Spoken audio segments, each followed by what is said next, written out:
Hello friends, welcome back to channel. This is Ungal JRU.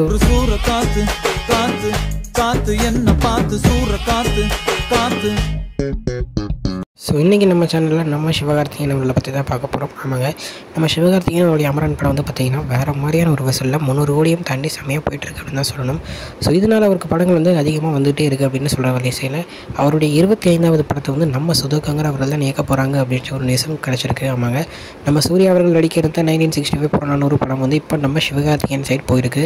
So இந்த படத்தில் வந்து பார்த்திங்கன்னா நம்ம ஜெயம் ரவி அவர்கள் தான் ஒரு ஆண்டகனிஸ்ட் ரோல் அதாவது அது வந்து முழுசாக ஒரு வில்லனாக இல்லாமல் ஒரு விக்ரம் வேதா படத்தில் வர ஒரு கேரக்டர் மாதிரி இருக்கும் அப்படின்னு சொல்லியிருக்காங்க. ஸோ அதே நேரத்தில் இந்த படத்தில் வந்து பார்த்திங்கன்னா நம்ம அதர்வா அவர்களும் சூப்பரான ஒரு செமையான ஒரு இம்பார்ட்டண்டான ஒரு ரோல் பண்ண போகிறார் அப்படின்ற ஒரு நியூஸும் கிடச்சிருக்கு.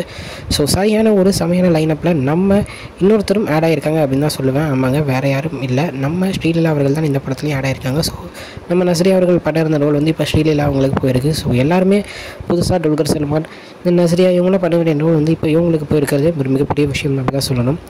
ஸோ இந்த படம் வந்து பார்த்திங்கன்னா நம்ம சிவகார்த்திகேயனோட 24வது படத்துறையோட ஷூட்டிங் ஆரம்பிக்க போகுது அப்படின்னு ஒரு நியூஸ் கிடச்சிருக்கு. ஸோ அது முடிஞ்சதுக்கப்புறம் இந்த படத்தோட ஷூட்டிங் ஸ்டார்ட் ஆகும், இல்லை சைமல்டேனியஸாகவும் எடுக்க வாய்ப்பு இருக்குது அப்படின்ற ஒரு நியூஸ் கொடுத்துருக்காங்க. ஸோ அஃபிஷியலாக என்ன நியூஸ் வரல. ஸோ மேக்ஸிமம் அஃபிஷியல் ஆயிடுச்சு. ஸோ அஃபிஷியல் நியூஸ் வந்தோடனே கன்ஃபார்ம் நம்ம சேனலில் பார்த்துடலாம். ஓகே ஃப்ரெண்ட்ஸ், இதுதான் இன்னைக்குள்ள வீடியோ. இன்னொரு உங்களை வந்து பார்க்குறேன். அது வரைக்கும் அங்கிட்டு போகிறது உங்கள் ஜஸ்வின். Bye friends.